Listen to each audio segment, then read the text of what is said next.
বন্ধুরা 2025 সালের ঈদে কি কি মুভি রিলিজ হচ্ছে তার উপরে একটা বিস্তারিত ভিডিও আজকে আমরা দেখব। আর কারণ পুরো সোশ্যাল মিডিয়া বা বলে ইউটিউব প্ল্যাটফর্মে জুড়ে ছড়িয়ে রয়েছে এখন ঈদে কি কি মুভি রিলিজ হচ্ছে বা ঈদের শোরগোল, মুভির শোরগোল। কারণ ঈদ মানেই অজস্র মুভি, অনেক মুভি, আর তার মধ্যে সাকিব ভাইয়ের মুভি বা আরবান নিশো ভাইয়ের মুভি, অনেক মুভি আছে। তো খবর শুনছি আমরা, অনেক খবর শুনছি, সেটাই আজকে বিস্তারিত দেখবো একটা ভিডিওর মাধ্যমে। তো চলো বেশি দেরি না করে রিঅ্যাকশনটা শুরু করা যাক।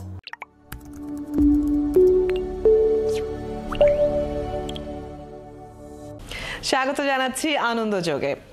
শুনছিলাম বিনোদন জগতের প্রধান শিরোনামগুলো, এছাড়াও দেশ বিদেশের বিনোদনের আরো খবর নিয়ে আজকের আয়োজন। সাথে আছি আমি রুবাইয়া পাদিতে।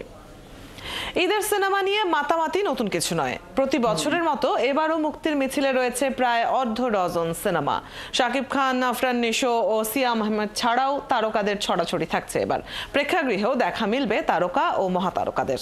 ঈদের সিনেমা নিয়ে বিস্তারিত আরিফ হকের প্রতিবেদনে। ঈদ অথচ মেগাস্টার শাকিব খানের সিনেমা থাকবে না, এটা হতেই পারে না। শাকিব ভক্তদের এমন প্রত্যাশা থেকেই এবারের ঈদে মুক্তি পেতে চলেছে বরবাদ। 15 কোটি টাকা বাজেটের এই সিনেমা দিয়ে পরিচালক হিসেবে বড় পর্দায় অভিষেক করছেন মেহেদী হাসান হৃদয়। প্রিয়তমার পর আবারও বরবাদে জুটি বাঁধতে দেখা যাবে শাকিব খান, দীপিকা পালকে। খল চরিত্রে থাকবেন যিশু সেনগুপ্ত। বৃহস্পতিবার প্রকাশ পেয়েছে সিনেমাটির টিজার। অ্যাকশন রোমান্টিক ঘরানার এই সিনেমাটি যে দর্শকের চাহিদার তুঙ্গে থাকবে সেটির আভাস এখন থেকে বোঝা যাচ্ছে অন্তর্জালে। বরবাদ একটা ভায়োলেন্স ফিল্ম, কিন্তু একটা গল্প তো দিন শেষে আসে, সেটা আসলে রোমান্স এন্ড ভায়োলেন্স, যেটা আমরা এখন প্রচার করছি। সুরঙ্গের বিরতি শেষ করে ফের বড় পর্দায় হাজির হচ্ছেন জনপ্রিয় অভিনেতা আফরান নিশো। সাথে রয়েছে তমা মির্জা এবং সুনেরা বিনতে কামাল। ছুঁয়ে দিলে মনের 10 বছর পর প্রেক্ষাগৃহের জন্য সিনেমাটি নির্মাণ করলেন নির্মাতা শিহাব শাহীন। ইতোমধ্যেই সিনেমাটি নিয়ে প্রবল আগ্রহ রয়েছে দর্শকের।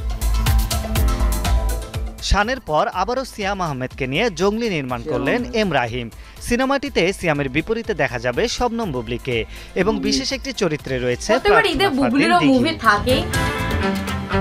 এরই মধ্যে জঙ্গলির ফার্স্ট লুক ও গান প্রশংসা পেয়েছে। বিশেষ করে নতুন চেহারায় সিয়ামকে দেখে সিনেমার জন্য উন্মুখ হয়ে আছে ভক্তরা।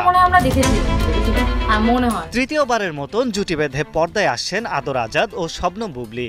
সিনেমার নাম পিনিক, পরিচালনা করেছেন জাহিদ জুয়েল। প্রতিটি চরিত্রের মাঝে এক ধরনের ঘোর থাকবে বলে সিনেমার এই নামকরণ হয়েছে বলে জানা গেছে। এছাড়াও এশা মার্ডার, নীলচক্র ও খোদা হাফিজ মুক্তির কথা থাকলেও এখনও নিশ্চিত করেনি প্রযোজনা প্রতিষ্ঠান। আরিফ হক, ৭১, ঢাকা।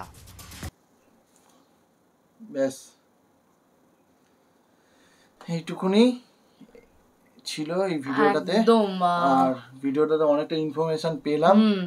আরবান নিশো ভাইয়ের একটা মুভি আসছে, আমাদের প্রিয় একজন নাটকের অভিনেতা বলা যায়। তো তার একটা আমরা নাটক দেখছিও, তার একটা সেটা হচ্ছে সানগ্লাস। একদম রিসেন্টলি তার নাটকের রিঅ্যাক্ট আমরা করছি। আর এদিকে বরবাদ নিয়ে তো শোরগোল পড়েছে, সেটা আমরা দেখতেই পাচ্ছি সোশ্যাল মিডিয়া খুললেই। আমাদের রিঅ্যাকশন স্পেশালি টিজারের কমেন্টে আমরা দেখে নিয়েছি, তোমরা যে কমেন্টগুলো করেছো।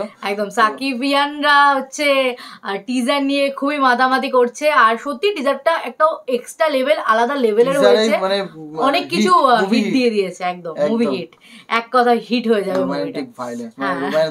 আর এমনিও এখন কিন্তু মানুষ এরকমই চায়, এখনকার জেনারেশনের রোম্যান্স থাকবে, ভায়োলেন্স থাকবে ভরপুর, এরকমই চায়। আর এরকমই কিন্তু মুভি আনার চেষ্টা করা হচ্ছে।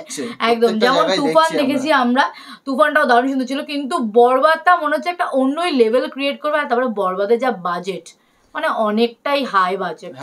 তো আগের মুভিগুলোর তুলনায় অনেকটাই হাই বাজেটে এই মুভিটা হচ্ছে। তো এক্সপেক্ট করছি বরবাদ ভালো হবে। আর আমরা আছি বাংলা মুভির সাথে, কারণ বাংলা মানেই প্রাণ, তো বাংলা মুভির সাথে থাকতেই হবে অবশ্যই। তো চলো দেখা হচ্ছে নেক্সট ভিডিওতে, ততক্ষণের জন্য টাটা।